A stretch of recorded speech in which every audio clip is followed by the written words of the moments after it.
Hello guys, আপনি যদি আপনার চতুর্দিকে শত্রু বানাতে চান তাহলে মাত্র দুইটি কাজ করবেন।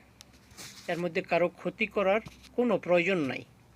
আপনি শুধু সঠিক সময়ে সঠিক কথা বলবেন, অর্থাৎ সত্য কথাটা বলবেন সঠিক সময়ে। এতে করে দেখবেন যে আপনার শত্রু চতুর্দিকেই বেড়ে যাচ্ছে। আপনার আশেপাশে আপনার আত্মীয় স্বজন সবাই আপনার শত্রু হয়ে যাচ্ছে। কারণ আমরা এরম একটা জাতি, সত্যটা কোনো সময় স্বীকার করি না বা সত্যটা সহ্য করতে পারি না। আপনি যদি নিয়মিত এই কাজটি করেন তাহলে দেখবেন যে আপনার আশেপাশে আপনার শত্রুর অভাব নাই, আপনার সমালোচনা করার লোকের অভাব নাই। ঠিক আছে? এটা কিন্তু আপনি কারো ক্ষতি করছেন না, আপনি সত্যটা সঠিক টাইমে বলতেছেন বা প্রতিবাদ করতেছেন। ঠিক আছে? এতে করে আপনার শত্রু চতুর্দিকে তৈরি হয়ে যাবে। আরেকটা কাজ হচ্ছে, আপনার আশেপাশে যারা মাতাব্বরি করে, ঠিক আছে, শুধু তাদের অতীতটা মনে করিয়ে দিবেন। আমরা এরম এক জাতি, আমরা অতীতকে কখনোই মনে করি না।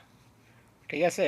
অল্প সময়ের মধ্যে আমরা অতীতে যা ঘটেছিল বা অতীতে যা করেছি সব কিছু ভুলে যাই। আপনি শুধু তাদেরকে মনে করিয়ে দেবেন, তাহলে দেখবেন যে আপনার শত্রুর অভাব নাই।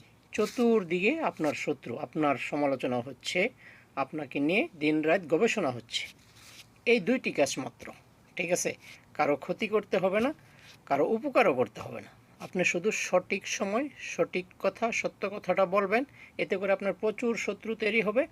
আর আপনি শুধু মানুষের অতীতটা মনে করিয়ে দিবেন। ঠিক আছে? বাস, হয়ে গেছে। দেখবেন যে আপনার শত্রুর অভাব নাই, আপনার সমালোচনাকারীর অভাব নাই। কারণ আমরা এরম এক জাতি, এই দুইটা জিনিস কখনোই আমরা সহ্য করতে পারি না। ঠিক আছে বন্ধুরা, যদি আমার এই আলোচনাটা ভালো লাগে তাহলে অবশ্যই আপনি এই চ্যানেলটাকে সাবস্ক্রাইব করে বেল বাটনটি অন করে দিবেন। তাহলে অল্প সময়ের মধ্যে এই চ্যানেলের যত ভালো ভালো ভিডিও আছে আপনার কাছে পৌঁছে যাবে। খোদা হাফেজ, বাই।